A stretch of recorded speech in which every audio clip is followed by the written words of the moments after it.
Channel को subscribe करके video को लाइक भी कर देना।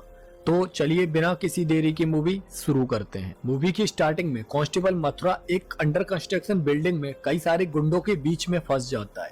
अब वो वहाँ पर कैसे फंसा और वो लोग उसे क्यों मारना चाहते थे, यह सब जानने के लिए हमें फ्लैशबैक में जाना होगा, जहाँ पर हम कांस्टेबल मथुरा की फैमिली को देखते हैं, जिसमें उसकी वाइफ कवि और उसका एक 10 साल का बेटा राघव था। पर किसी वजह से लास्ट 6 मंथ से मथुरा सस्पेंड था और अपने सस्पेंशन को कैंसिल कराने के लिए वो अपने सीनियर्स के पीछे पड़ा हुआ था। पर फिर भी कोई भी सीनियर उसकी बात सुनने को रेडी ही नहीं था। और क्योंकि सस्पेंशन में मथुरा अपनी यूनिफॉर्म को नहीं पहन सकता था, इसीलिए उसका बेटा उसे स्कूल में भी एंटर नहीं होने देता था, क्योंकि उसने अपने फ्रेंड से बोल दिया था कि उसके फादर एक पुलिस वाले हैं और अगर वो बिना यूनिफॉर्म के उसके स्कूल में जाता तो राघव की इंसल्ट हो सकती थी। उसके बाद एक दिन मथुरा कवि को अपने एक सीनियर इंस्पेक्टर रंगनाथम के बारे में बताता है कि कुछ साल पहले वो एक कैदी को कोर्ट ले जा रहे थे। तब मथुरा भी उनके अंडर ही काम करता था और रास्ते में ही कुछ गुंडों ने पुलिस वैन पर अटैक करके उस कैदी को मारने की कोशिश की और तब मथुरा ने ही उन गुंडों से बचाकर उस कैदी को कोर्ट में पेश किया था। और इसकी वजह से रंगनाथन उससे बहुत खुश हुए थे और अब वो डीजीपी बन चुके थे। इसीलिए कवि मथुरा से उनके पास जाकर अपने सस्पेंशन को कैंसिल कराने के लिए कहती है। पहले तो मथुरा इसके लिए एग्री नहीं होता है, पर कवि के ज्यादा फोर्स करने पर वो रंगनाथन के पास पहुंच जाता है और उन्हें अपनी प्रॉब्लम बताता है कि उसे कैसे सस्पेंड किया गया था। दरअसल कुछ मंथ्स पहले मथुरा की इवन पुलिस स्टेशन में पोस्टिंग हुई थी और वहां पर एक रात जब वो अकेला था तो एक लड़की पवित्रा वहां पर आई थी। उसने मथुरा को बताया था कि एक लड़का उसे परेशान करता है और लास्ट डे उसने उसके फेस पर एसिड फेंकने की भी धमकी उसे दी थी। पर उस टाइम पर मथुरा को सिर्फ इमरजेंसी केसेस ही लेने की परमिशन थी, इसीलिए वो उसे कल पुलिस स्टेशन आकर कंप्लेंट कराने को कहता है। पर वहां से जाने के थोड़ी देर बाद ही पवित्रा को पकड़कर उसका रेप कर दिया जाता है। नेक्स्ट डे पवित्रा हॉस्पिटल में होती है और वहीं पर मथुरा भी आता है। पवित्रा की कंडीशन बहुत ज्यादा क्रिटिकल थी, क्योंकि उसका पूरा फेस डिसफिगर्ड हो रहा था और उसके मुंह के अंदर गिलास के टुकड़े मिले थे। मथुरा इस केस में उस लड़के को पकड़ लेता है जो पवित्रा को परेशान किया करता था और पुलिस स्टेशन में अपने सीनियर के कहने पर वो उसे अपनी लाठी से बहुत बुरी तरह से मारता है। पर फिर भी वो मना ही करता है कि उसने कुछ भी नहीं किया है। उसके बाद 4 दिन बाद पवित्रा को होश आता है, पर वो बोल नहीं पा रही थी, इसीलिए उसने इशारों में अपने साथ हुए इंसिडेंट के बारे में सबको बताया, जिसमें एक अननोन पर्सन ने पवित्रा के साथ जबरदस्ती रेप करने की कोशिश की थी। और जब वो चिल्लाने लगी तो उसने पवित्रा के मुंह में बियर की बोतल घुसाकर उसके मुंह के अंदर ही उसे तोड़ दिया, जिसकी वजह से गिलास के टुकड़े उसके गले के अंदर तक चले गए थे और उसी की वजह से उसकी बयान देते टाइम मौत हो गई।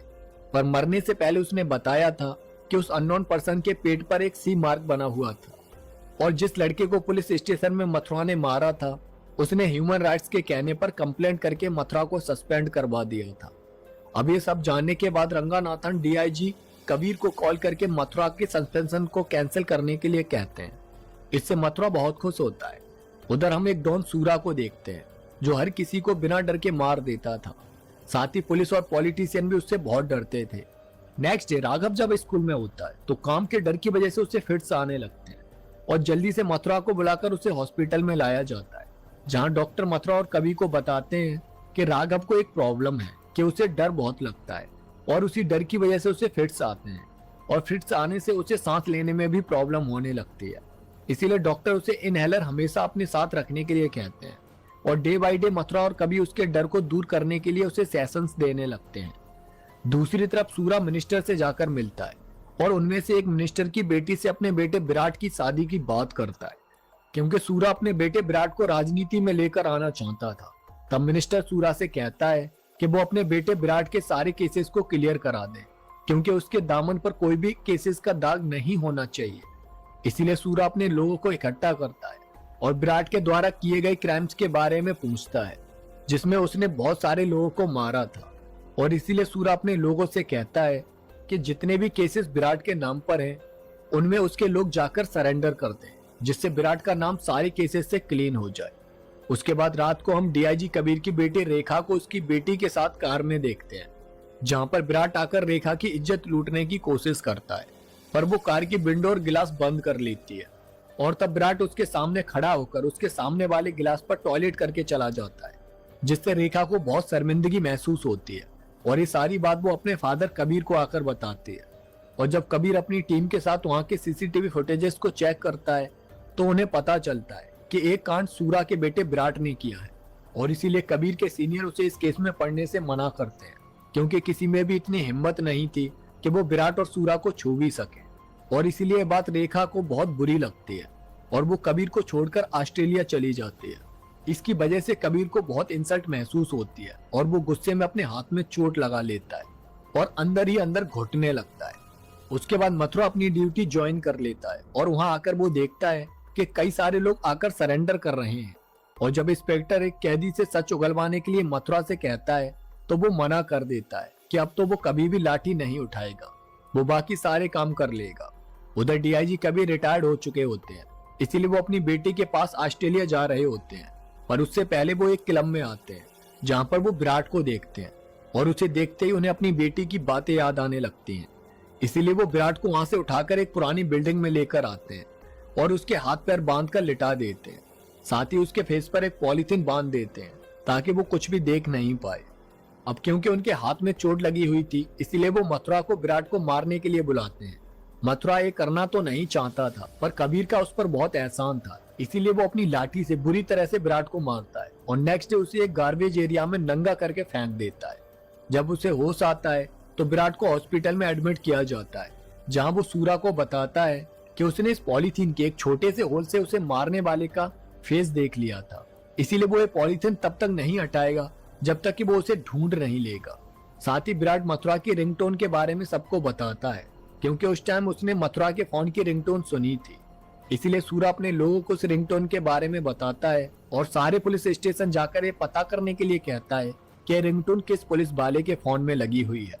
अब वो लोग पता करते हैं, पर उस टाइम पर मथुरा ने अपनी रिंगटोन चेंज कर ली होती है, इसीलिए वो उसे पहचान नहीं पाते। उसके बाद घर आकर मथुरा टीवी पर देखता है कि जब उसने विराट को मारा था तो कबीर ने उसकी वीडियो बना ली थी, जिसमें मथुरा का फेस तो नहीं दिख रहा था और उस वीडियो के वायरल होने से विराट की बहुत ज्यादा बेइज्जती हो रही थी। लेकिन इसकी वजह से मथुरा की परेशानियां बढ़ गई थी, क्योंकि अब सूरा और विराट उसकी पूरी फैमिली को बर्बाद करने वाले थे। और जब विराट इस वीडियो को देखता है तो उसे पता चलता है कि जिस पुलिस वाले ने उसे मारा था उसका नाम नंदन से खत्म होता है। और इसीलिए अब सारे पुलिस ऑफिसर्स की लिस्ट निकालने पर उन्हें इस तरह के 12 पुलिस वाले मिलते हैं और एक एक करके विराट अपने लोगों के साथ जाकर उन्हें पहचानने में लग जाता है और तभी उसे मथुरा मिल जाता है। और मथुरा को देखकर विराट उसे पहचान लेता है कि उसी ने ही उसे मारा था। वो उसे मारने के लिए आगे बढ़ता है, पर विराट के लोग उसे रोक लेते हैं, क्योंकि अगर विराट पर कोई केसेस लग जाता तो वो कभी भी राजनीति में नहीं आ पाता। और इसीलिए जब तक मथुरा वर्दी में है तब तक उसे मारने के लिए सूरा उससे मना करता है। इसीलिए सूरा के लोग अब हर टाइम मथुरा पर नजर रखने लगते हैं कि कब वो उन्हें बिना वर्दी के मिले और वो उसे मार दे। उसके बाद एक दिन कभी मथुरा को कॉल करके कहती है कि वो आज राघव के स्कूल वर्दी में चला जाए तो उसे अच्छा लगेगा, और इसीलिए मथुरा वहां पर जाने के लिए रेडी होता है। पर इंस्पेक्टर उसे वर्दी में जाने से मना करता है, क्योंकि वर्दी देखकर बच्चों को डर लगता है। इसीलिए वो चालाकी से अपनी वर्दी को एक बैग में छुपाकर सिविल ड्रेस में पुलिस स्टेशन से निकल जाता है। और मथुरा को सिविल ड्रेस में देखकर विराट और उसके लोग उसका पीछा करने लगते हैं। पर स्कूल में पहुंचने के बाद मथुरा अपनी वर्दी पहनकर अपने बेटे के सामने आता है, जिससे उसे बहुत खुशी मिलती है। वहां से मथुरा अपने बेटे के साथ एक अंडर कंस्ट्रक्शन बिल्डिंग में आता है, जहां पर उसका पीछा करते हुए विराट और उसके लोग भी पहुंच जाते हैं। अब विराट उनसे बचकर अपने बेटे को लेकर वहां से भागने लगता है, पर तब तक वहां पर सूरा अपने और लोगों को लेकर आ जाता है। अब उन गुंडों से भागते हुए मथुरा राघव को लेकर एक कंटेनर में छुप जाता है, जहां पर डर की वजह से राघव को सांस लेने में परेशानी होने लगती है और उसका इनहेलर उसके स्कूल बैग में होता है, जो कि इस टाइम पर बाहर खड़ी मथुरा की बाइक पर था। इसीलिए मथुरा राघव को उसी कंटेनर में छोड़कर उसका स्कूल बैग लेने आता है, पर वहां पर उसे विराट के गुंडे घेर लेते हैं और वो उनसे बचकर वहां से भाग जाता है, जिसकी वजह से उसका इनहेलर वहीं पर रह जाता है। उसके बाद मथुरा सूरा को पकड़कर उस बिल्डिंग से नीचे लटका देता है और राघव के स्कूल बैग को उसके ऊपर बदले में फेंकने के लिए कहता है, पर विराट मथुरा पर गोलियां चलाने लगता है, जिससे वो सूरा को छोड़ देता है और नीचे गिरकर सूरा के चोट लग जाती है। और फिर गुस्से में सूरा मथुरा को मारने के लिए अपने और ज्यादा लोगों को वहां पर बुला लेता है। उधर मथुरा राघव को उस कंटेनर से निकालकर एक सेफ जगह पर छुपा देता है और खुद सूरा के गुंडों से लड़ने के लिए पहुंच जाता है। यह वही सीन था जो हमने मूवी के स्टार्टिंग में देखा था। दूसरी तरफ पुलिस स्टेशन में पुलिस वालों को पता चलता है कि उनके हथियारों वाले रूम में से कुछ केमिकल बॉम्ब और कुछ हथियार गायब हैं और वो सारी चीजें मथुरा ही अपने साथ लेकर गया था। अब वो उन केमिकल बॉम्ब्स और हथियारों से सूरा के लोगों को धोना शुरू कर देता है। यानी मथुरा को पहले से पता था कि विराट और उसके लोग उसका पीछा कर रहे हैं, इसीलिए उसने विराट को खत्म करने के लिए जाल बिछाया था और इसी के लिए वो उसे उस अंडर कंस्ट्रक्शन बिल्डिंग में लेकर आया था। अब उस लड़ाई में मथुरा भी काफी घायल हो जाता है और उधर डर की वजह से राघव को फिट्स आने लगते हैं और उसकी वजह से वो वहीं पर बेहोश हो जाता है। दूसरी तरफ विराट के लोग मथुरा को बुरी तरह से घायल करके बांध देते हैं और विराट भी उसे उसी तरह से मारने लगता है जैसे उसने उसे मारा था। तब मथुरा उसे बताता है कि उसने उस टाइम पर उसे जानबूझकर इतनी बुरी तरह से मारा था और उसका रीजन था पवित्रा। दरअसल जब कबीर ने विराट को मारने के लिए मथुरा को बुलाया था तो वहां पर मथुरा ने विराट के पेट पर सी का साइन देख लिया था और उसी साइन के बारे में पवित्रा ने जिक्र किया था। यानी विराट ने ही पवित्रा का रेप करके उसे मार दिया था और इसी गुस्से की वजह से मथुरा ने उसे इतनी बुरी तरह से मारा था। उसके बाद मथुरा अपनी चालाकी से वहां पर लगे हुए गन सेटअप को स्टार्ट कर देता है जिससे उन गन से गोलियां चलने लगती हैं और वहां पर सूरा के लोग बुरी तरह मरने लगते हैं और मथुरा वहां से छूटकर भाग जाता है। पर थोड़ी देर बाद विराट राघव को पकड़ लेता है और उसे बचाने के लिए मथुरा बाहर आता है, जहां पर विराट के लोग उसे बहुत बुरी तरह से मारते हैं। पर इतनी मार खाने के बाद भी मथुरा अपने बेटे राघव को उनसे बचा लेता है और एक एक करके गुस्से में विराट के लोगों को मारना शुरू कर देता है, जिसमें वो अपनी लाठी से सबकी अच्छे से धुलाई करता है और उस लड़ाई में वो सूरा और विराट दोनों को बुरी मौत मार देता है और अपने बेटे को सही सलामत वहां से निकाल कर ले जाता है। और इसी के साथ इस मूवी की भी एंडिंग हो जाती है। तो दोस्तों, आपको ये मूवी कैसी लगी कमेंट करके जरूर बताना। साथ ही चैनल को सब्सक्राइब करके वीडियो को लाइक भी कर देना। तो इसी के साथ मिलते हैं नेक्स्ट वीडियो में एक और सस्पेंस थ्रिलर मूवी के साथ। तब तक के लिए जय हिंद।